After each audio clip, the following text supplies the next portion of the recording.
Mwanangu. Mwanangu nashinda hii hapa mwanangu. Hiyo mwanangu, umeona hiyo? Check unacheza ovyo wewe. Oi wazee inakuwa mzee. Shwari. Good. Naona mpo mwanangu. Kama kawaida. Mzee wa magame muongo. Basi mwa dadako. Najua majungu hayo. Hatari kijana. Sasa sikia mwanangu, nikwambie mwanangu. Hapo kati mwanangu. Tani kwetu. Pale kwa bibi Ashura pale anapika vitunguu pale. Pale kwa hivi pale. Kwenye kona pale. Mwanangu nimekutana na mtoto anafanana na Sepetu kishenzi mwanangu. Acha bwana.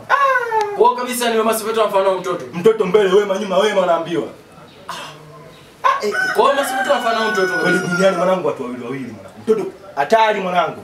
Kwa mwanangu yani ukimwona mtoto umeona Wema. Ukimwona Wema umeona mtoto. Yaani ule mtoto ukimwona ule ndio umeona Wema.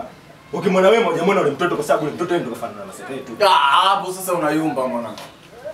Subiri nikuonyeshe picha mwanangu. Mimi nabishana. Mimi si unajua mimi mwanangu mimi ripota. Kwa mwanangu subiri nikuonyeshe. Yaani ukimwona Wema mtoto. Umeona mtoto. Da. Mtani kwetu. Mwanangu Wema kafanana na mtoto vibaya mwanangu. Cheki. Mwanangu huyu ndo anacheza magemu na akili za kitoto mwanangu. Bosi unaona kabisa kama wewe unaona mtoto, wewe ukimwona mtoto kabisa unaona Wema. Asa kwa mwanangu, alimuona mtoto nani? Mimi nyie. Mimi ndio mwana mtoto ndio umetoa taarifa kijiweni. Mtoto umemwona wewe. Basi mtoto amefanana nyinyi Wema Sepetu mwanangu. Yaani mimi nifanana na Wema. Labda huyu. Wema Sepetu nyie. Wewe nini? Nani afanana na wewe? Cheza game huko.